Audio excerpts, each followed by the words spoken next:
the world tilted sideways before going dark. One moment, Maya Chen was standing in the marble lobby of the Salvatore Tower, clutching the leather portfolio that contained her only chance at survival. The next, her knees buckled, her vision narrowed to a pinpoint, and she felt herself falling forward into nothing. She never hit the ground. Strong arms caught her mid-collapse, cradling her against a chest that smelled of expensive cologne and something darker. Power, maybe, or danger. Through the gray fog clouding her consciousness, she heard a voice. Deep, commanding, with an accent that turned English into something almost musical. "Call Dr. Russo. Now. Tell him it's urgent." Maya tried to protest, tried to pull away from whoever had caught her, but her body refused to cooperate. When had she last eaten? Yesterday morning? The day before? Time had become slippery lately, measured only in the hours between her 3 jobs and the moments when Derek was either asleep or gone. "Miss, can you hear me?" The voice again, closer now, tinged with something that might have been concern. "Stay with me. Help is coming." She forced her eyes open, blinking against the chandelier light that seemed too bright, too sharp. The face looking down at her was perhaps the most beautiful she'd ever seen. Sharp cheekbones, olive skin, dark eyes that held an intensity that made her breath catch. He looked to be in his mid-30s, dressed in a charcoal suit that probably cost more than she made in 6 months. "I'm fine," she managed to whisper, even though they both knew it was a lie. I need to... You need to stop talking and let me help you." Not a suggestion. A command delivered with the quiet authority of someone who expected immediate obedience. He carried her, actually carried her, as though she weighed nothing, across the lobby toward a private elevator. Maya caught glimpses of concerned faces, security personnel moving aside, someone speaking urgently into a phone. The lobby's opulence registered dimly. Marble floors, modern art that probably cost millions, floor-to-ceiling windows offering views of downtown San Francisco's financial district. She shouldn't be here. Couldn't afford to be here. The appointment she'd been desperately trying to make it to was already ruined. Mr. Harrison's assistant had been clear. 2 p.m. sharp, no exceptions. This was her only chance to pitch the event planning proposal that might save her failing business. "My appointment?" she said weakly as the elevator doors closed, sealing them in an intimate space that smelled like leather and wealth. "I had an appointment. I'm late. You need medical attention." The man, she still didn't know his name, shifted her weight slightly, and she became suddenly mortifyingly aware of how thin she'd become. How the professional blazer she'd borrowed from her college roommate hung loose on her frame. How her hip bones jutted sharp enough to probably feel uncomfortable against his arms. If you're enjoying this story so far, don't forget to hit the like button and subscribe. Drop a comment telling me where in the world you're watching from. I love hearing from you. The elevator rose smoothly, her stomach dropping with the ascent. Maya tried again to gather her scattered thoughts, to remember why she'd come here, what she'd been planning to say. The portfolio. Where was the portfolio? "Your bag is safe," he said, as though reading her mind. "Marco has it. Everything you brought with you is secure." The elevator opened directly into what appeared to be a private office suite. No, not just an office, a penthouse that occupied the entire top floor. The space was stunning. Dark wood, leather furniture, abstract art that actually looked like it belonged in museums. But Maya barely registered the details before she was being carried through to what looked like a private apartment attached to the office. He set her down carefully on a leather sofa that was probably worth more than her car, which wasn't saying much, since her car had died 3 weeks ago, and she'd been taking 3 buses to get between her jobs. "Don't move," he instructed, then stepped away to speak in rapid Italian to someone on his phone. Maya caught fragments. Undernourished, dehydrated, bruising, and felt heat flood her face. She looked down at herself, seeing what he must have seen when he caught her. The blazer's sleeves had ridden up during the fall, exposing the finger-shaped bruises circling both wrists. Purple and yellow, in various stages of healing. The collar of her white blouse had shifted, revealing the edge of a larger bruise on her collarbone where Derek had grabbed her 2 nights ago when she'd asked him about the money missing from their joint account. With shaking hands, Maya tugged the sleeves down, adjusted her collar, tried to reconstruct the professional facade she'd worked so hard to maintain. But it was too late. He'd seen. The stranger with the beautiful face and dangerous eyes had seen everything she'd been hiding for 8 months. A man in his 60s appeared, carrying a medical bag, his movements efficient and professional. "Mr. Salvatore, I came as quickly as I could." Salvatore. The name hit Maya like cold water. Luca Salvatore. Owner of half the commercial real estate in San Francisco. Connected to one of the old families that ran the city's underground economy. The man whose building she'd come to, whose assistant had scheduled the appointment that was supposed to be her salvation. "Dr. Russo, thank you." Luca? She couldn't think of him as Mr. Salvatore when he'd literally caught her in his arms, stepped aside, allowing the doctor access to where Maya sat frozen on the sofa. "She fainted in the lobby. Hasn't eaten recently, I suspect, and there are injuries she's been hiding." "I'm fine," Maya said again, the automatic lie that had become her default response to everything. "Really, I just forgot to eat. Breakfast. Low blood sugar. It happens sometimes." Dr. Russo's expression suggested he'd heard this particular lie many times before. "May I examine you, Miss Chen? Maya Chen." She swallowed hard. "And I don't need an examination. I just need to reschedule my appointment and go home. You're not going anywhere until Dr. Russo clears you." Luca's voice allowed no argument. He moved to a sidebar and poured water from a crystal pitcher into a glass, brought it to her with surprising gentleness. "Drink. Slowly." Maya took the glass with trembling hands, bringing it to her lips. The water was cold, clean, possibly the best thing she'd tasted in days. She hadn't realized how thirsty she was until the first sip, how her body had been running on nothing but caffeine and desperation. "When did you last eat?" Dr. Russo asked, pulling a blood pressure cuff from his bag. "This morning." Another lie. It had actually been yesterday afternoon, a protein bar split between 2 shifts, eaten standing up in a convenience store bathroom. "Try again." Luca's voice was quiet but firm. He'd taken a seat in the chair across from her, those dark eyes missing nothing. "And this time, tell the truth." Something in his tone, the lack of judgment, the simple expectation of honesty, broke through her carefully maintained defenses. "Yesterday, around 3. Nearly 24 hours ago." Dr. Russo's mouth thinned as he wrapped the cuff around her arm. "And before that?" Maya closed her eyes, trying to remember. 2 days? Maybe 3. I've been working double shifts. Time gets confused." The blood pressure cuff tightened, released. Dr. Russo made a disapproving sound. 90/60. You're dehydrated and malnourished, Miss Chen. How much weight have you lost recently?" "I don't know. I haven't weighed myself in a while." Since Derek had smashed the bathroom scale during an argument about her spending money on unnecessary things, like food. "May I examine your wrists?" Dr. Russo asked gently. Maya's hands automatically pulled back, tucking themselves under her thighs. "They're fine, just clumsy. I bruise easily. Miss Chen." Luca leaned forward, elbows on his knees, his gaze intense and unwavering. "Dr. Russo is not here to judge you, neither am I. But we cannot help you if you continue to lie about what's happening to you." "Nothing is happening to me." The words came automatically, 8 months of practice making them sound almost convincing. "I'm just tired, and I forgot to eat, and I'm clumsy. That's all." Luca studied her for a long moment, and Maya had the uncomfortable sensation of being read, cataloged, understood in ways she hadn't permitted anyone in months. When he finally spoke, his voice was gentle but absolutely certain. "Someone is hurting you, and you've been hiding it for long enough that malnutrition and exhaustion have become your normal. So let me be very clear about something, Maya Chen." He paused, making sure she was looking at him. "You fainted at my feet. That makes you my responsibility now, and I protect what's mine." The possessiveness in his words should have frightened her. Instead, for the first time in 8 months, Maya felt something dangerous unfurl in her chest. Hope. Dr. Russo's examination was thorough and horrifyingly revealing.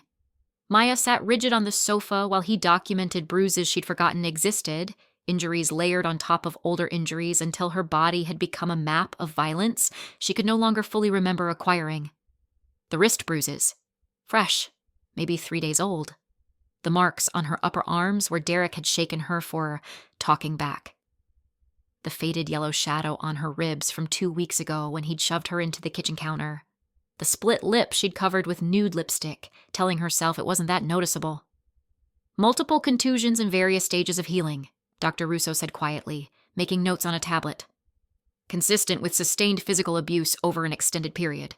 The malnutrition is severe enough to require immediate intervention.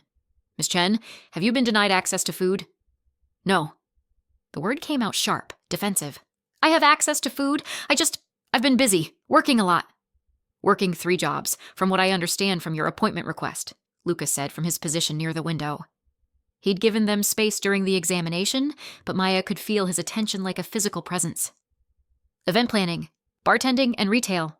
Is that correct? How did he know that? Maya's appointment request had only mentioned her event planning business. I need multiple income streams. My business is still growing. And the man you live with? Luca's voice remained carefully neutral. Does he work? Maya's hands clenched in her lap. That's not relevant. It's very relevant. He turned from the window, and the afternoon light behind him created a silhouette that was both beautiful and vaguely threatening. Because I suspect he's the reason you're working yourself into collapse while going hungry. You don't know anything about my situation. Anger rose, hot and defensive. This stranger, no matter how attractive, no matter that he'd caught her when she fell, had no right to make assumptions about her life. Then explain it to me. He moved closer, crouching down so they were eye level. Explain why a woman with your credentials, Stanford graduate, former corporate event planner, impeccable references, is taking bartending shifts and working retail while pitching for contract work. Explain the bruises, the malnutrition, the fear I see in your eyes every time I move too quickly. Tears burned behind Maya's eyes, but she refused to let them fall. I don't owe you an explanation. No, he agreed. You don't. But Maya, you fainted in my building. You're hurt, you're starving, and you're terrified. So while you don't owe me anything, I'm going to offer you something anyway. I don't want charity. Good. I'm not offering charity. Luca's voice hardened slightly. I'm offering opportunity. You came here for an appointment about event planning, correct? For the Salvatore Foundation's annual gala? Maya nodded slowly, not trusting where this was going. The position is yours. $50,000 contract, half up front, half on completion. The gala is in 6 weeks, which I understand is an aggressive timeline, but your portfolio suggests you can handle it. He paused. However, there are conditions. There it was, the catch, the price for salvation. Maya's stomach churned. What conditions? You move out of wherever you're living now, today, tonight at the latest. Her breath caught. I can't just... You can and you will. His tone brooked no argument. I have a property in Pacific Heights. 3-bedroom apartment, fully furnished, excellent security. You'll live there while you work on the gala. Rent-free. Why would you do that? Suspicion warred with desperate hope. You don't know me. I know enough. Luca's gaze dropped to her wrists, then back to her face. I know someone is hurting you. I know you're working yourself to death trying to survive. And I know that if you go back to wherever you came from, the man who gave you those bruises will do it again. He's not... Maya stopped, unable to complete the lie.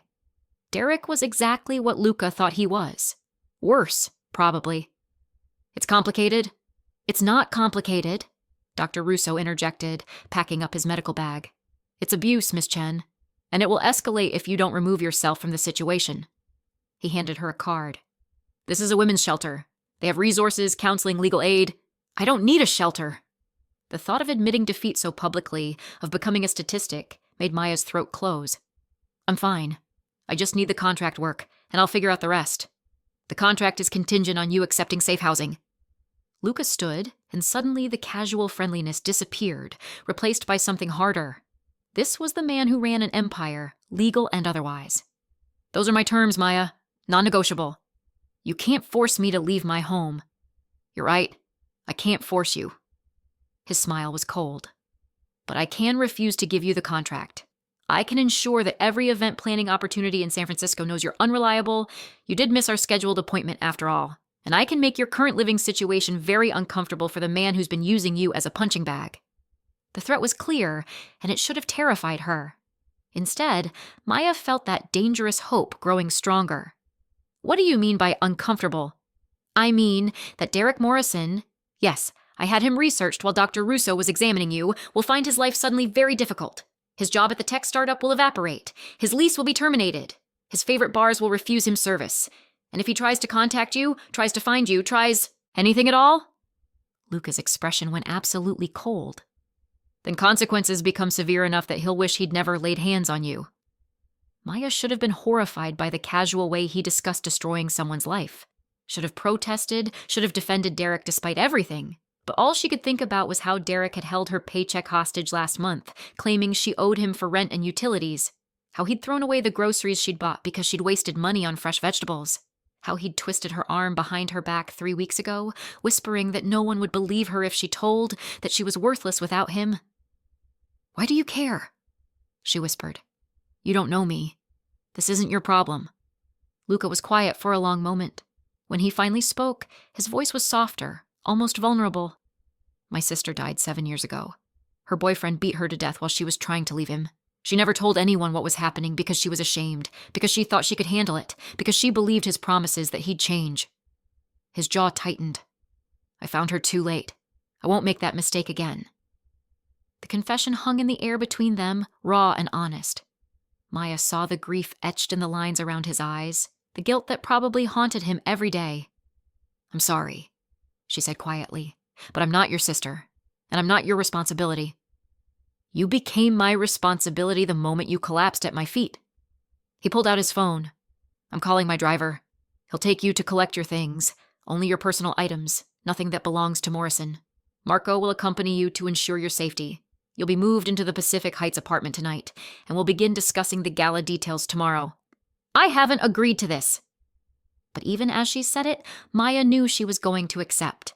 The $50,000 up front would be enough to rebuild her savings, to finally leave Derek permanently, to restart her life without the constant fear that had become her normal.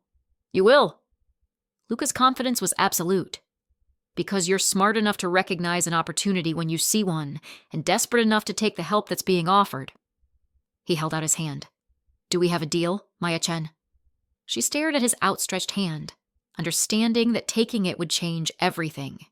Would mean accepting protection from a dangerous man, entering a world she didn't fully understand, trading one form of dependence for another. But it would also mean safety, food, the chance to sleep without fear, the opportunity to rebuild the career Derek had systematically destroyed. Maya reached out and placed her hand in his. "Deal." His fingers closed around hers, warm and strong and careful of her bruised wrist. "Good. Now, Dr. Russo is going to start you on IV fluids to address the dehydration. While that's happening, I'll have Marco prepare the car. Do you have a key to your current residence?" "Yes, but Derek might be home. He works from home most days." Her voice shook slightly. "He won't let me just pack up and leave." "He won't have a choice." Luca's smile was predatory. "Trust me, Kara.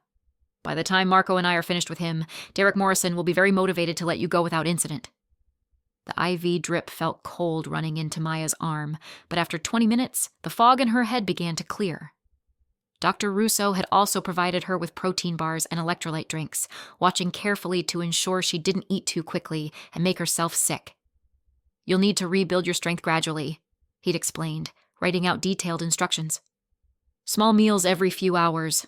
Nothing too rich or heavy at first. Your body has been in starvation mode for too long.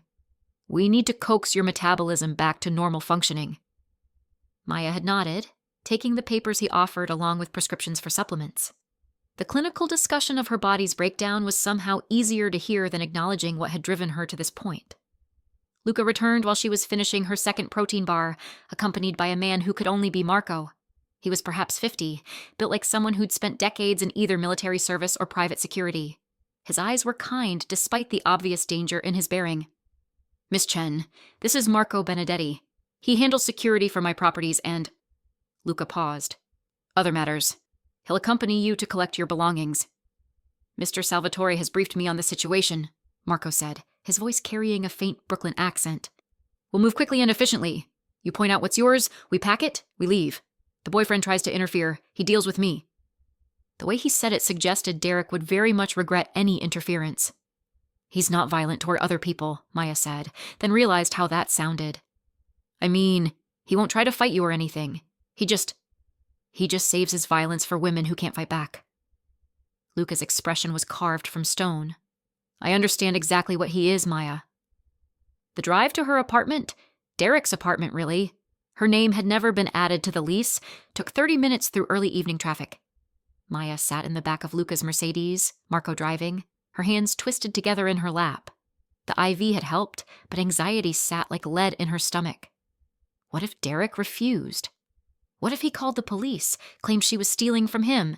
He'd spent months convincing her that everything in the apartment belonged to him, that she contributed nothing, that she was lucky he let her stay at all. "He's going to be angry," she said quietly as they pulled up to the shabby building in the Tenderloin. "Really angry. He might try to intimidate you with words," Marco interrupted calmly. "But he won't lay a finger on you. Not while I'm there. And Miss Chen?" He met her eyes in the rearview mirror. "Men like Derek Morrison are cowards. They fold the second they face actual consequences." The apartment was on the 3rd floor, accessible only by stairs that smelled like old cooking and desperation. Maya's hands shook as she unlocked the door, and she became suddenly, painfully aware of how this place must look to Marco's experienced eyes. The threadbare furniture, the water stains on the ceiling, the general atmosphere of barely contained squalor.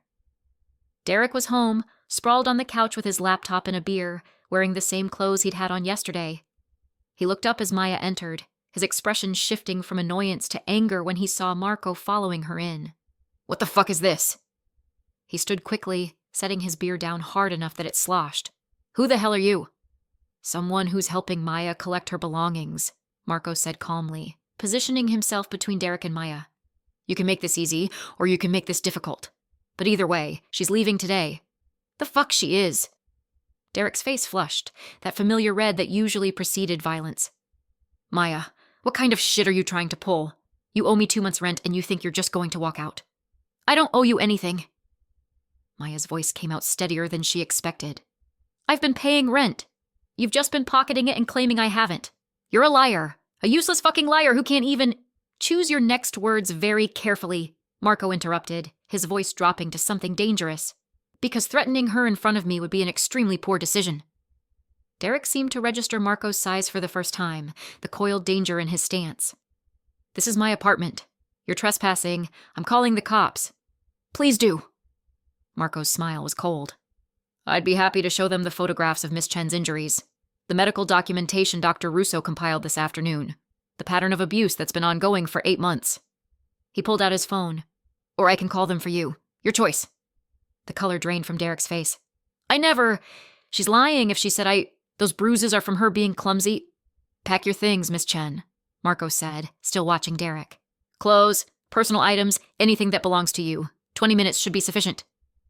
Maya moved toward the bedroom on shaking legs, hyper-aware of Derek's presence behind her, of the tension crackling in the apartment's stale air. The bedroom was exactly as she'd left it that morning, unmade bed, her few belongings crammed into one corner while Derek's stuff sprawled across every surface. She'd brought garbage bags, unable to afford proper luggage. The reality of what she owned fit into 3 bags. Clothes that were mostly too big now, toiletries, a few books, the photograph of her parents she kept hidden in a shoebox because Derek had once threatened to destroy it during a Dawasepo argument. Her laptop, the expensive one she'd bought 3 years ago when she'd still had her corporate job, sat on the dresser. She reached for it, then froze as Derek appeared in the doorway. "You're really going to do this?" His voice had shifted from anger to something that might have been hurt if she didn't know better. "After everything I've done for you? I gave you a place to live when you lost your job, Maya.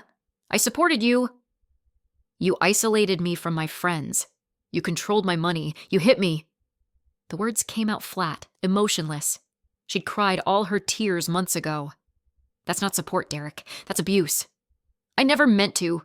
You just push my buttons, you know that. You make me crazy." He took a step into the room, and Maya instinctively backed up, her hip hitting the dresser. "But we can work on it.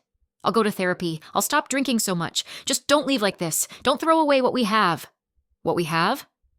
Maya laughed, a bitter sound. "What we have is you destroying me piece by piece until I'm too weak to leave. But I'm leaving anyway, Derek. Today. Right now." His expression twisted, the false vulnerability evaporating. "You think you're better than me? You think some rich asshole is going to save you?" He moved closer, and Maya saw his fist clench. "You're nothing without me. You'll come crawling back within a week, begging me to—" Marco filled the doorway before Derek could finish the threat. "Step away from her, now. This is my fucking apartment, and you're about to be removed from it." Marco's voice remained conversational. Mr. Salvatore owns this building. As of 10 minutes ago, your lease has been terminated. You have 72 hours to vacate before the sheriff arrives to forcibly remove you. Derek's face went slack with shock. What? You can't. That's illegal. It's perfectly legal when a tenant is documented as abusive toward other residents. Marco smiled without warmth. The building manager received some very convincing evidence this afternoon. Now, are you going to let Miss Chen pack in peace, or do we need to continue this conversation at the police station? The fight drained out of Derek visibly. He was a bully, exactly as Marco had predicted. Effective against someone smaller and weaker, but folding immediately when faced with real consequences. Fine. He backed out of the doorway, hands raised in mock surrender. Take your shit and go, but don't come crying to me when your new sugar daddy gets bored and tosses you out. Maya finished packing in silence, her hands no longer shaking. Marco stood watch in the doorway while she gathered the last pieces of her life from this place. The photograph of her parents, her grandmother's jade bracelet, the flash drive containing backup files of all her work. 20 minutes later, she walked out of that apartment for the last time, 3 garbage bags of belongings in Marco's capable hands. Derek stood in the living room, silent and seething, and Maya felt nothing. No regret, no lingering affection, not even satisfaction. Just a vast emptiness where fear used to live. The Pacific Heights apartment was everything Derek's place wasn't. Clean, modern, furnished with actual taste and care. Floor-to-ceiling windows offered views of the Golden Gate Bridge in the distance. The kitchen had granite countertops and appliances that looked like they'd never been used. The master bedroom featured a king-sized bed with linens that probably cost more than a month's rent at Derek's. Mr. Salvatore wanted me to ensure you had everything you need, Marco said, setting her garbage bags down in the entrance with careful dignity, as though they were expensive luggage instead of trash. The refrigerator and pantry are fully stocked. There's a phone charging on the kitchen counter. New number, completely secure. And this? He handed her a credit card. For any essentials you need, the PIN is your birth date. Maya stared at the black card, its weight substantial in her palm. I can't accept this. You can and you will. Mr. Salvatore's instructions were clear. This is for necessities, clothing, toiletries, food. Not charity, Miss Chen. Consider it an advance on your contract payment. The contract I haven't even signed yet? Marco's smile was knowing. You'll sign it. Mr. Salvatore is very persuasive when he wants something, and he wants you safe and healthy enough to plan an exceptional event. After Marco left, Maya stood in the center of the apartment's living room, trying to process the past 6 hours. She'd woken up that morning in Derek's grimy apartment, terrified and starving. Now she stood in luxury accommodation, with a credit card, a phone, and a $50,000 contract offer.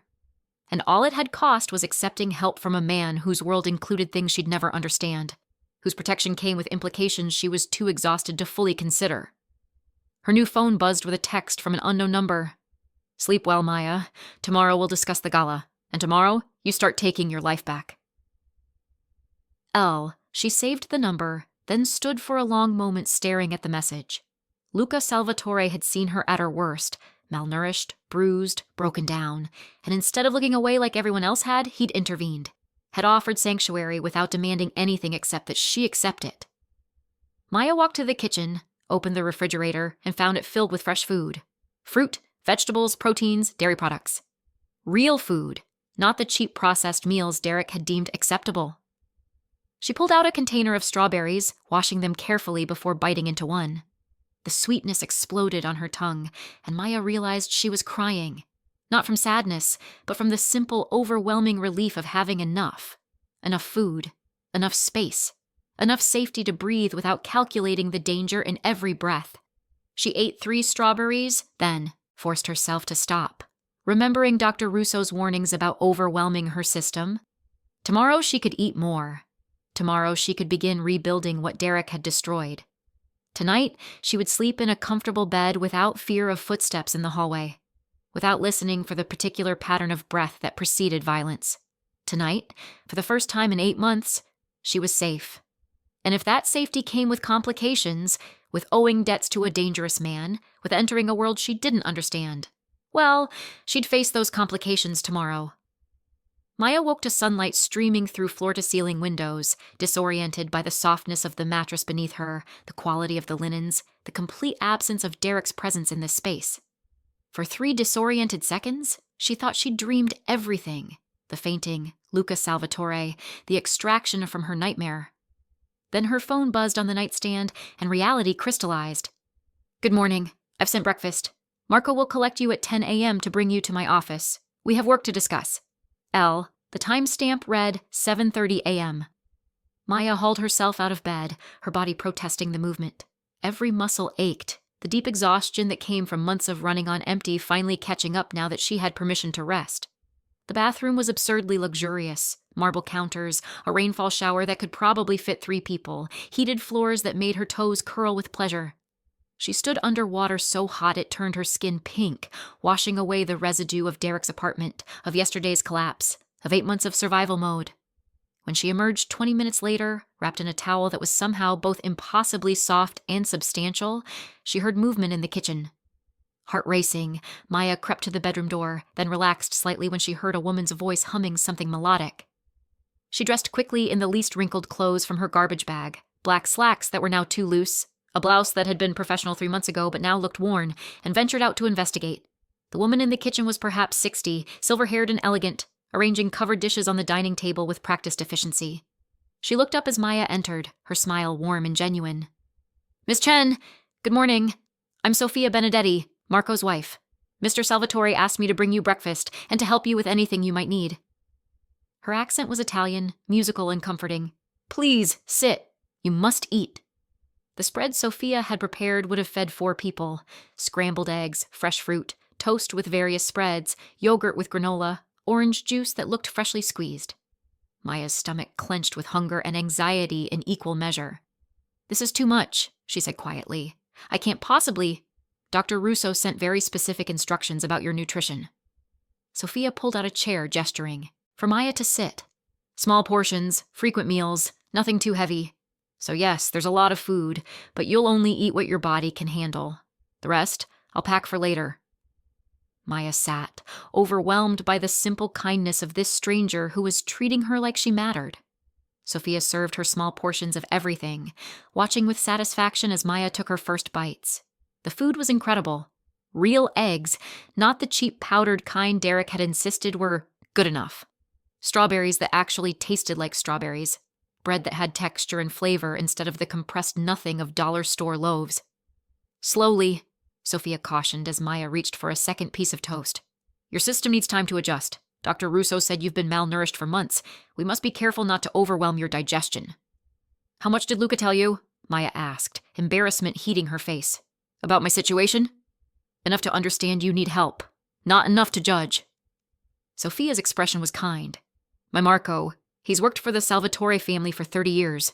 We've seen many things, helped many people. Your story, sadly, is not uncommon. But your courage in accepting help, that's more rare than you might think. I'm not courageous. I'm desperate. Sometimes they're the same thing." Sophia began clearing dishes. "Now, Mr. Salvatore wanted me to take you shopping this morning before Marco collects you. You need professional clothes for the work ahead, proper attire." Maya's hands tightened on her coffee cup.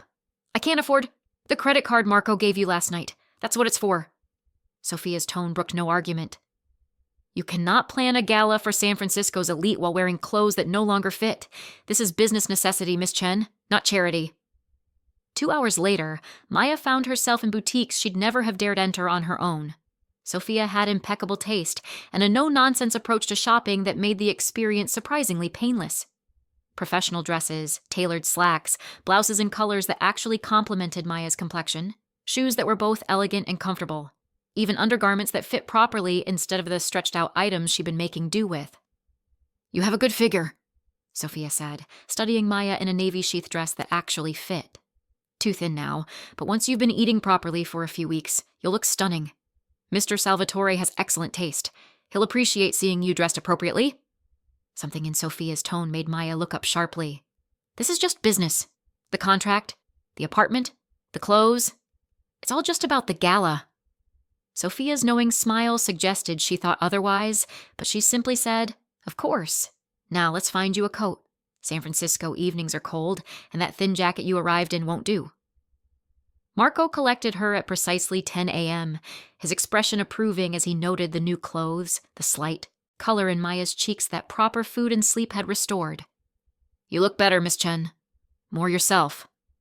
I'm not sure I know who myself is anymore, Maya admitted as they drove through Pacific Heights toward the financial district.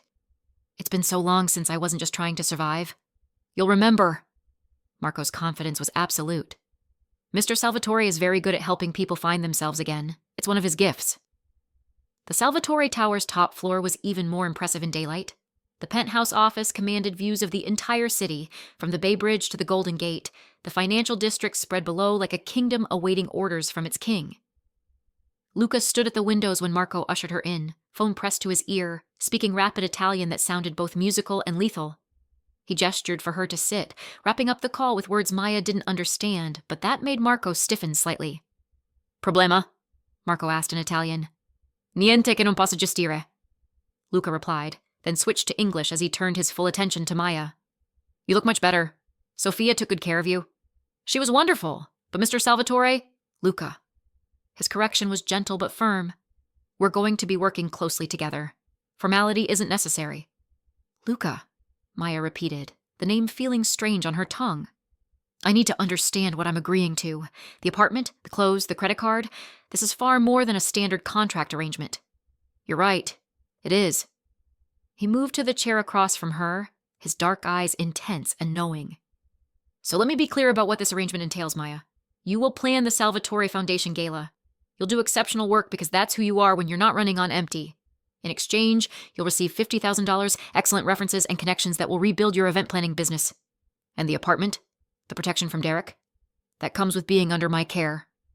He leaned back, one arm draped along the chair's back. The Salvatore name carries weight in this city.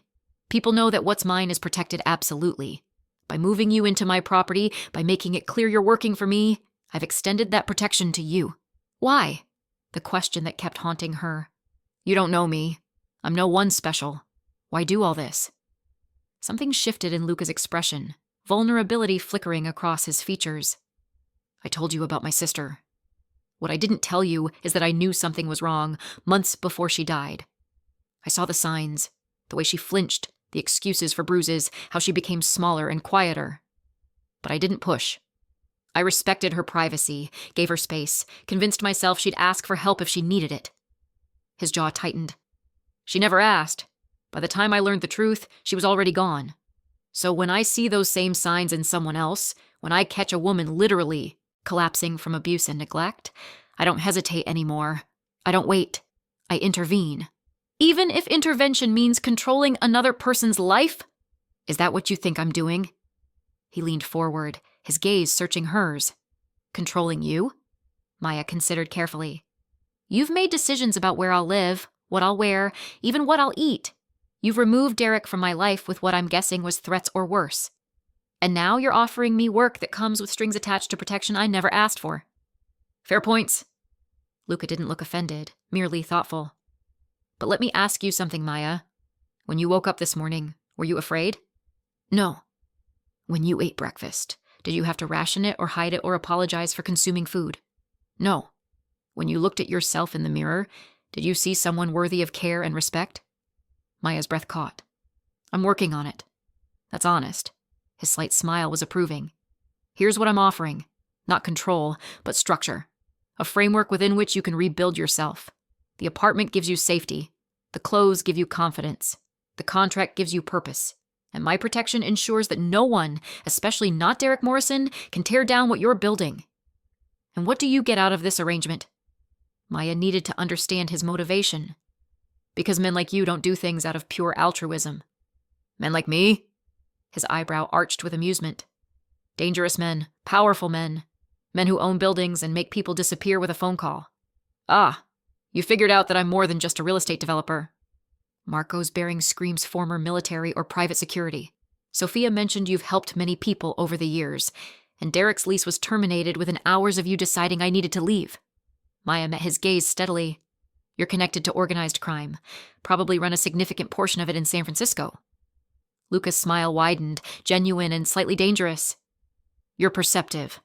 I like that. Yes, Maya, I'm exactly what you suspect. The Salvatore family has operated in this city for 3 generations. We have legitimate businesses, real estate, restaurants, import-export, and less legitimate operations that we prefer not to discuss in detail. Should I be afraid of you? That depends. He stood, moving to the sidebar to pour espresso from a machine that probably cost more than her former monthly rent. Are you planning to betray my trust? Steal from me? Threaten my family or my business? Of course not. Then no, you shouldn't be afraid of me.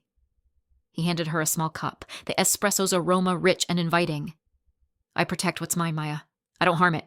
And as of yesterday, you became mine to protect. The possessiveness should have sent warning signals. Instead, Maya felt that dangerous warmth again, the sense of being claimed by someone who had the power to actually keep her safe. Now, Luca returned to his chair, pulling out a tablet. Let's discuss the gala. I need something spectacular. 500 guests, San Francisco's elite, politicians, business leaders, philanthropists. The foundation supports arts education in underserved communities, so the theme should reflect creativity and opportunity. Maya's mind immediately began working, months of dormant creativity suddenly awakening. Budget? Whatever you need. Within reason, of course, but I trust your judgment. Timeline? 6 weeks. I know it's aggressive, but the date is locked. Venue? I own several properties that could work. I'll have Marco show you options this afternoon. They spent the next 3 hours immersed in planning. Maya's professional instincts, dormant for so long, roared back to life. She sketched ideas, suggested themes, discussed vendors she'd worked with in her corporate days. Luca asked intelligent questions, offered insights about the guest list's preferences, and seemed genuinely excited about her vision. A garden of opportunities, he repeated when she'd finished her initial pitch. Transform the venue into an indoor garden representing growth and potential, each table named after a different art form. Interactive stations where guests can try various creative activities, and the grand finale, scholarship announcements presented like award ceremonies. It's ambitious, Maya admitted. But with 6 weeks and a proper budget, it's achievable. I'll need a team, already arranged. Sophia's daughter is an event coordinator. Marco's nephew handles technical production, and I have contacts with every vendor in the city. Luca's smile was satisfied. You focus on the creative vision, Maya. We'll handle the execution logistics. This is really happening. Wonder colored her voice. Yesterday I was living in a nightmare. Today I'm planning a gala for 500 people. Yesterday you were surviving. Luca's correction was gentle. Today you're living. There's a significant difference. A knock interrupted them. Marco entered, his expression carefully neutral. Boss, we have a situation. Morrison is in the lobby. He's demanding to see Miss Chen. Maya's stomach dropped, old fear flooding her system. How did he find me? He didn't. He came to the building looking for you, making threats about having you arrested for theft. Marco's expression hardened. Building security is detaining him, but he's becoming increasingly volatile. Call the police, Maya said quickly. Have him removed for trespassing. Or, Luca's voice was deadly quiet, I could go down there and explain personally why threatening you is a mistake he won't have the opportunity to repeat. No. Maya stood, surprising herself with her vehemence. No violence. Not on my behalf. Just, can we have him removed legally? Permanently? Luca studied her for a long moment, then nodded slowly. Marco, call Detective Chen. No relation to Maya, but he's sympathetic too. Domestic violence cases. Have him come collect Morrison for violating the restraining order. What restraining order? Maya asked. The one that was filed this morning on your behalf. Luca pulled up documents on his tablet. Emergency protective order based on Dr. Russo's medical documentation. Judge Ferrara is a friend. She expedited the paperwork. Derek Morrison is now legally prohibited from contacting you, approaching you, or coming within 500 feet of your residence or place of work. You did this without asking me? I did this to protect you. No apology in his tone. Would you prefer I'd waited, given Morrison more time to threaten or intimidate you? Maya wanted to be angry about the autonomy violation. But standing there, knowing Derek was downstairs making threats, she felt only relief that someone had taken action. Thank you, she said quietly, for handling it. Always. Luca's hand found hers, his thumb brushing gently over her wrist where fading bruises still showed. You're under my protection now, Maya. That means you never face him alone again. The first 2 weeks in the Pacific Heights apartment passed in a blur of frenetic activity and unexpected domesticity. Maya threw herself into gala planning with the focused intensity of someone who'd rediscovered purpose. Her days filled with vendor meetings, site visits, creative sessions with Sophia's daughter Isabella, who proved to be both talented and delightfully irreverent. The nights, though, were harder. Maya would wake at 3 a.m., disoriented, her body still programmed to listen for Derek's footsteps, to calculate the danger in ambient sounds. She'd lie in the dark, heart racing, until her conscious mind caught up and reminded her, safe apartment, locked doors, security system, restraining order. Derek was gone. Really, finally gone. He'd been arrested that first day for violating the restraining order, spent a night in jail, then been released with stern warnings from both the judge and, Maya suspected, from Luca's people. Since then, silence. No calls, no texts, no attempted contact. It was as though he'd simply evaporated from her life. He's been encouraged to relocate, Marco had said when Maya asked. Strongly encouraged. His former employer received some concerning information about workplace conduct. His landlord discovered his lease violations. His favorite bars suddenly found him unwelcome. San Francisco became very uncomfortable very quickly, just as Luca had promised. Maya should have felt guilty about the systematic destruction of Derek's life in San Francisco. Instead, she felt only savage satisfaction that he was finally experiencing consequences for his actions. Her body began healing under Sophia's careful nutritional monitoring and Dr. Russo's weekly check-ins. The bruises faded completely.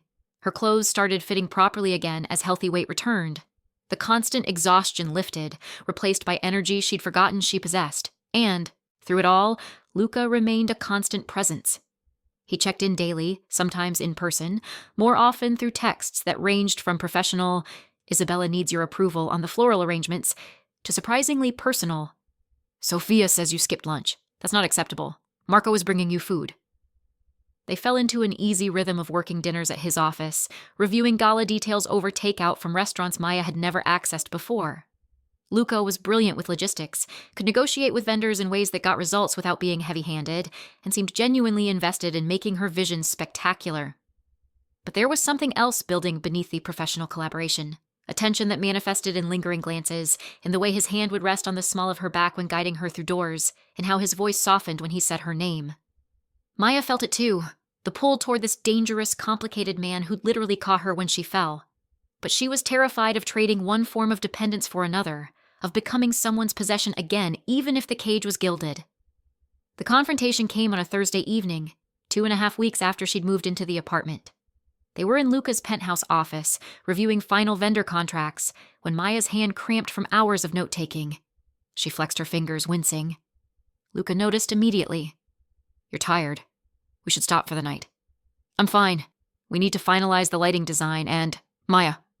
He closed his laptop deliberately. "You've been working 12-hour days for 2 weeks straight. Take a break." "I can't afford to take breaks. The gala is in 3 weeks, and there are still..." "You're not working yourself into collapse again."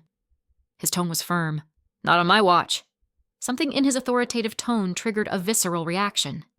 Maya stood abruptly, her chair scraping against the hardwood. "I'm not one of your employees you can order around." Luca's eyebrow arched. "I never suggested you were. You give orders constantly. Do this, eat that, rest now, work less. You make decisions about my life without consulting me." Her voice rose, months of suppressed frustration bubbling up. "The restraining order, the apartment lease, even what food Sophia brings me, you control everything. I'm protecting you." He stood slowly, moving around the desk. "There's a difference between control and care, Maya." "Is there? Because from where I'm standing, it feels very similar to what Derek did. Different methods, better packaging, but the same result. Someone else deciding what's best for me." Luca's expression went cold, genuinely angry for the first time since she'd known him. "Do not compare me to that piece of shit. I have never laid a hand on you in anger, never withheld food or money, never made you afraid to speak your mind. No, you just make all my decisions for me instead. Because when I found you, you were literally starving and covered in bruises." His voice rose to match hers. "You were so deep in survival mode, you couldn't see that you were dying by inches. Someone needed to intervene, needed to make decisions you were too exhausted and traumatized to make yourself. And now? I'm not starving anymore. I'm not covered in bruises. When do I get my autonomy back?" Luca was silent for a long moment, his jaw working. When he spoke again, his voice was quieter but no less intense. "You're right." Maya blinked, thrown by the admission. "What?" "You're right. I've been making decisions without consulting you, treating you like you're still that broken woman I caught in the lobby instead of recognizing how much you've healed." He ran a hand through his hair, a rare gesture of frustration. "My sister, watching her die because I didn't intervene soon enough, it made me overcorrect. I see someone vulnerable and I become excessive in my protection. The vulnerability in his confession diffused Maya's anger. I'm not your sister, Luca, and I'm not a project you need to fix. I know that. Intellectually, I know that. He moved closer, stopping just outside her personal space. But when I look at you, Maya, I don't just see someone who needs protection. I see someone brilliant, creative, stronger than she believes. Someone who makes me want to be more careful, more gentle. Someone who matters. Her breath caught. Luca, let me finish. His hand lifted, fingers hovering near her cheek without touching. These past 2 weeks, working with you, watching you come alive again, it's been the best part of my days. And yes, I've been overbearing. Yes, I've made decisions I should have discussed with you first, but it's because I care, Maya. Not because I want to control you. I don't know how to do this, she admitted quietly. How to accept help without losing myself. How to trust someone when the last person I trusted almost destroyed me. Then we'll figure it out together. Luca's voice softened. Tell me what you need. What boundaries would make you feel safer? What decisions do you need to make for yourself? Maya considered, her anger dissipating into something more complicated. I need you to ask before making arrangements that affect my life. The restraining order, the apartment, the team, I'm grateful for all of it, but I should have been consulted. You're right, I should have asked. And I need to know what you want from me. She met his gaze directly. Because this arrangement, this protection, it feels like more than just a business relationship. And I need to understand what that more means before I can decide if I'm ready for it. Luca smiled slightly. You want me to be direct? Always. I want you, Maya. Not as a project or a responsibility or some replacement for the sister I couldn't save. His hand finally made contact, cupping her cheek gently. I want you as a woman I'm falling for. Someone brilliant and brave who makes me want to be better than I am. I'm not ready for that. The words came automatically, defensive. I just got out of an abusive relationship. I'm still healing. I can't just jump into something with someone else, especially someone as complicated as you. I know. His thumb brushed her cheekbone. And I'm not asking you to. I'm just being honest about what I feel, what I want. But Maya, I'll wait as long as you need. The protection doesn't come with an expiration date or conditions. Whether you ever want more with me or not, you're safe here. And if I never want more? Something pained flickered across his features. Then I'll be disappointed.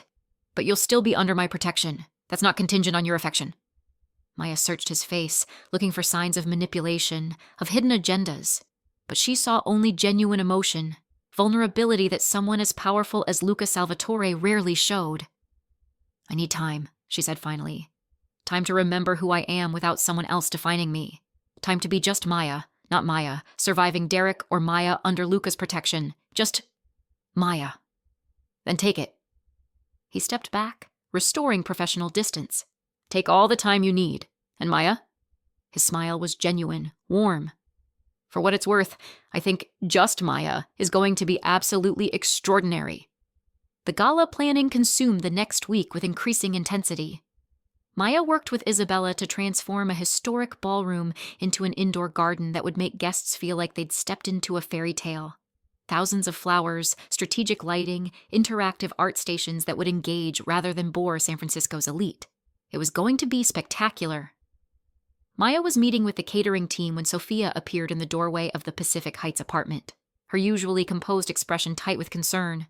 Miss Chen, there's someone here to see you, a woman claiming to be Derek Morrison's sister. Maya's stomach clenched. Derek had mentioned a sister occasionally, usually in the context of complaining about family drama. They'd never met. Did she say what she wants? Only that it's urgent.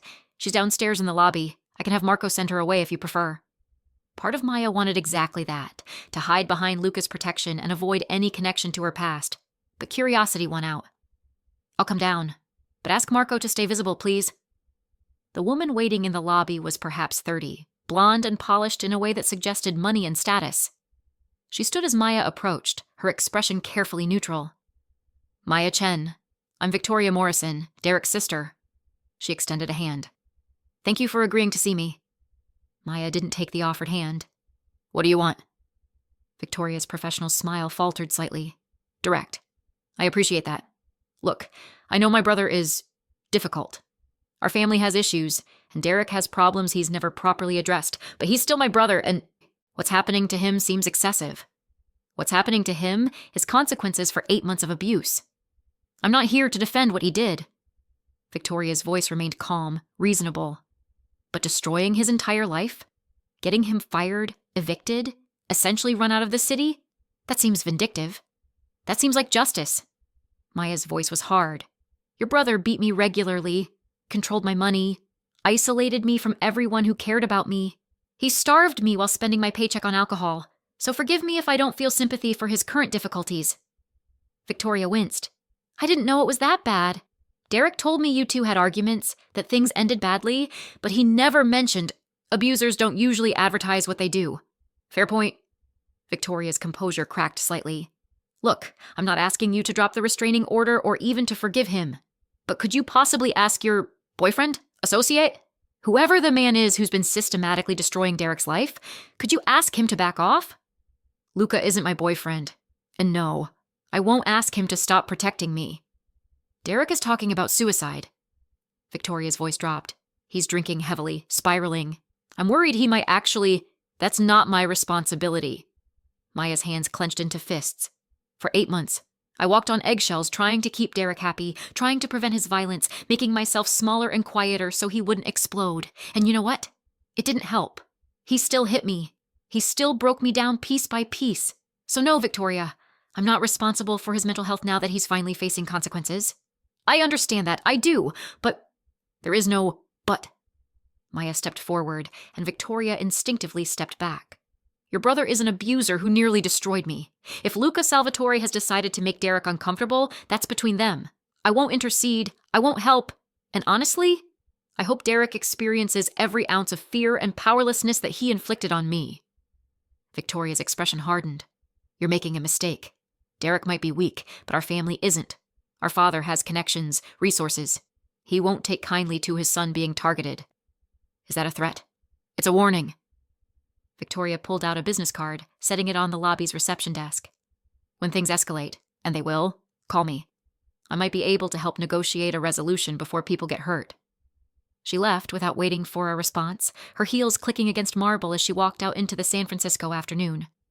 Maya stood frozen, her hands shaking with adrenaline and anger. Marco appeared at her elbow. Are you all right, Miss Chen? Derek's sister just threatened me, or warned me. I'm not sure which. Maya pulled out her phone. I need to call Luca. He answered on the second ring.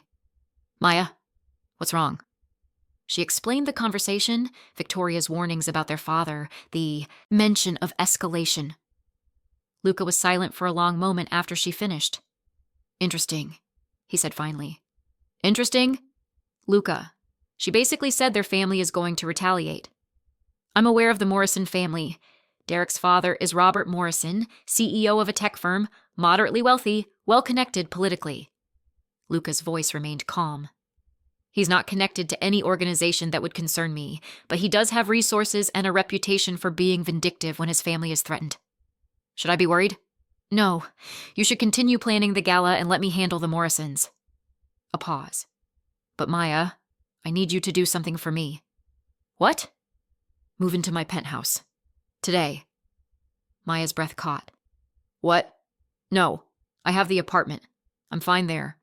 The apartment has standard security.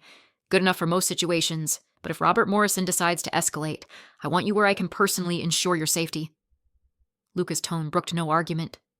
My penthouse has security measures that make it essentially impenetrable, and I'll be there, personally guaranteeing nothing happens to you. Luca, I can't just move in with you. We talked about this. I need time, space to figure out. This isn't about us, Maya. This is about your safety. His voice softened slightly. Guest suite, separate space, as much distance as you need, but under my roof where I know you're protected. Maya wanted to argue, wanted to insist she could handle herself, but Victoria's words echoed. When things escalate, and they will. Fine, she said finally. But this is temporary, just until whatever this is with the Morrisons resolves. Of course. Something in Luca's tone suggested he thought otherwise. Marco will help you pack and move your things this afternoon. And Maya? Yes? Thank you for trusting me to keep you safe. After ending the call, Maya stood in the lobby feeling like she'd just stepped onto a roller coaster she couldn't exit. 2 weeks ago, she'd been sleeping in Derek's apartment, terrified and starving. Now she was moving into a Mafia boss's penthouse to escape retaliation from her ex's wealthy family. Her life had become absurd. But as Marco appeared with moving boxes and that gentle efficiency that characterized everything about Luca's people, Maya couldn't deny the relief flooding through her. Whatever was coming, she wouldn't face it alone. Luca Salvatore had promised to protect her, and somehow, impossibly, she believed him. The Morrison family struck 3 days before the gala. Maya was in Luca's penthouse, reviewing final seating arrangements at the dining table, when Marco burst through the door with an urgency that immediately set her heart racing. "Miss Chen, we need to move you to the secure room, now. What's happening?" "Robert Morrison hired people to grab you. We intercepted them in the building's parking garage, but there may be others." Marco's hand was already on her elbow, guiding her toward a section of wall that slid open to reveal a reinforced panic room. "Mr. Salvatore is handling this situation, but he wants you secured until—" The penthouse door exploded inward. Not literally exploded, but the force with which it was breached sent splinters of wood flying. 3 men poured through, professionals with cold eyes and efficient movements. Marco shoved Maya behind him, his gun already drawn, but he was outnumbered. "Stand down," the lead man said, his weapon trained on Marco. "We're not here for you, just the girl. You're not taking her anywhere." Marco's voice was steady despite the impossible odds. Maya's mind raced through options. The panic room was 10 feet away, but she'd never make it. Her phone was on the table, useless. She was trapped with only Marco between her and men who'd been hired to kidnap her. Then Luca's voice cut through the tension, deadly calm from somewhere behind the intruders. "Gentlemen, you've made a significant error in judgment." The 3 men spun, but Luca already had his weapon drawn, flanked by 4 of his own people who'd appeared with silent efficiency. The tactical situation reversed in seconds. "Drop your weapons," Luca continued, his voice like silk over steel, "or I demonstrate what happens when people threaten what's mine." The standoff lasted perhaps 5 seconds, an eternity compressed into heartbeats. Then the lead man's weapon clattered to the floor, his companions following suit. "Smart choice." Luca moved into the room, his gaze finding Maya immediately. "Are you hurt?" She shook her head, unable to speak past the fear clogging her throat. "Marco, secure these gentlemen in the basement. I'll call Detective Chen to collect them." Luca's attention never left Maya as his people efficiently restrained the would-be kidnappers. "Make sure they understand that testifying against Robert Morrison would be very beneficial to their continued health." After Marco herded the men out, Luca crossed to Maya, his hands framing her face with exquisite gentleness. "Breathe, Kara. You're safe. They were going to take me." Her voice shook. "Derek's father hired people to kidnap me from your home. And they failed. Spectacularly." His thumb brushed her cheekbone. "Robert Morrison just made the last mistake of his career. What are you going to do?" "What I do best." Luca's smile was cold. "Destroy anyone who threatens my family." The word family hung between them, weighted with implications neither of them had fully voiced. The next 48 hours blurred together in a cascade of revelations and retribution. The men Marco had captured sang like canaries to avoid both prosecution and Luca's displeasure, providing evidence that Robert Morrison had orchestrated the kidnapping attempt. Additionally, Luca's people uncovered financial crimes, tax evasion, and fraud that had been hidden in Morrison's tech empire for years. He thought his money and political connections made him untouchable, Luca explained as they watched news coverage of Robert Morrison's arrest. He forgot that in San Francisco, there are older powers than venture capital and city council friendships. Maya watched the handcuffed CEO being perp-walked from his office building and felt no sympathy. This was the man who'd raised Derek, who'd probably taught him that violence and control were acceptable tools, that women were possessions to be managed. "Derek will be alone now," she said quietly. "His father in prison, his life in ruins. Are you feeling guilty?" Luca studied her face carefully. "No." Maya was surprised to find it true. "I'm feeling free. Really. Finally free. Derek can't hurt me anymore. His family can't threaten me. For the first time in a year, I can breathe without calculating danger. Good." Luca pulled her against his chest, his arms wrapping around her with protective warmth. "Because you deserve freedom, Maya. You deserve everything." The gala was transcendent. 500 of San Francisco's elite moved through the transformed ballroom, their gasps of wonder as they entered making every sleepless night worthwhile. Maya had created something magical, An indoor garden where flowers climbed walls, soft lighting created intimate spaces, and interactive art stations allowed guests to explore their own creativity. "It's perfect," Isabella whispered as they watched from the balcony. "Better than anything I imagined." "We did it together," Maya corrected, but pride swelled in her chest. This was hers, her vision, her execution, her triumph. Proof that she was more than what Derek had tried to make her. Luca found her an hour into the event, devastating in a black tuxedo that emphasized his dark good looks. "The mayor won't stop praising you. Neither will half the attendees. You've exceeded every expectation, Kara." "I had help." She gestured to where Sophia was managing the catering team, where Marco supervised security with military precision, where Isabella charmed donors into increasing their contributions. "Your people made this possible. You made this possible." Luca's hand found the small of her back, guiding her toward a quiet corner. "The vision, the artistry, the sheer determination. That was all you, Maya. I just provided resources. You provided everything." She turned to face him fully.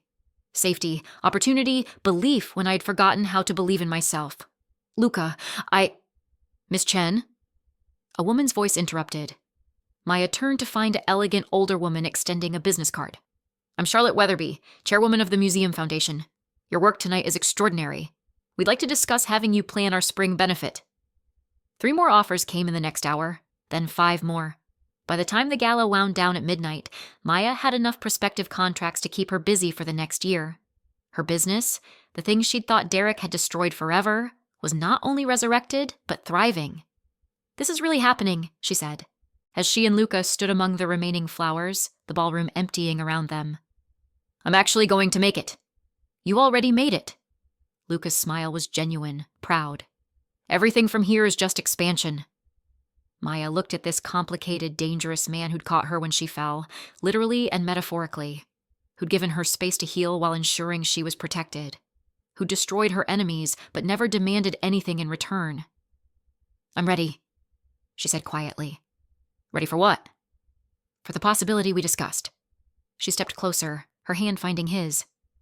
"I've spent 2 months remembering who I am without someone else defining me. And who I am, Luca, is someone who's falling for you. Someone who wants to see where this could go."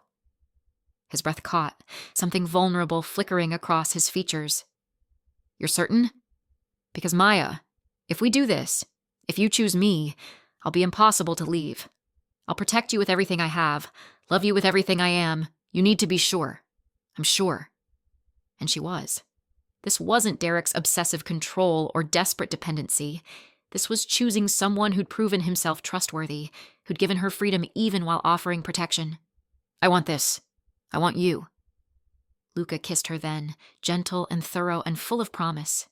His hands cradled her face like she was something precious, his mouth claiming hers with a tenderness that made her chest ache. When they finally separated, both breathless, he pressed his forehead to hers. "I love you, Maya Chen. Your strength, your resilience, the way you create beauty from nothing. I love all of it. I love you too." The words came easier than she'd expected. "You saved my life, Luca, in every way that matters." "We saved each other," he corrected, echoing words she'd once said to him. "You reminded me that protection and love aren't weaknesses, that opening my heart doesn't mean being vulnerable to destruction." 6 months later, Maya stood in a different venue, the museum where her spring benefit would take place, reviewing plans with her team. 3 full-time employees, contracts booked solid for 18 months, a waiting list that would make any business owner weep with joy. Peaton's Petals had expanded into Chen Events, a full-service event planning company that was rapidly becoming the most sought-after in San Francisco. She'd moved out of Luca's penthouse and into a beautiful townhouse he'd helped her purchase, her name on the deed, her money from contracts earned through her own merit. But she spent most nights in his bed anyway, choosing proximity because she wanted it, not because she needed it. Derek had disappeared completely. Last Marco heard, he'd relocated to Portland and was working construction. Alone, struggling, learning what life felt like without privilege protecting him from consequences. Maya felt nothing when she thought about him. He'd become irrelevant, a chapter closed and forgotten. "Miss Chen?" Isabella stuck her head into the office. "Your 2 o'clock is here. The bride who wants a garden theme." "Send her in." Maya smiled, preparing to transform another client's vision into reality. This was her life now. Successful, independent, loved by choice rather than manipulation. That evening, Luca picked her up for dinner at their favorite Italian restaurant. As they waited for their table, he pulled a small velvet box from his jacket pocket. "I'm not asking yet," he said quickly at Maya's sharp intake of breath. "But I wanted you to know I'm planning to, when you're ready, if you want this." Inside was a ring, elegant emerald surrounded by diamonds, stunning without being ostentatious. "Perfect." "Yes," Maya said simply. "Yes, you'll think about it," or, "Yes, I'll marry you." She smiled at his shocked expression. "I've been ready for a while, Luca. I was just waiting for you to ask." His laugh was startled and joyful. "You're supposed to need time to consider to—" "I've had time. 2 months of healing, 6 months of building my life back. And through all of it, you've been my partner. Not my savior, not my controller, but my equal partner who happens to be able to destroy my enemies when necessary." She touched his face gently. "So yes, Luca Salvatore, I'll marry you."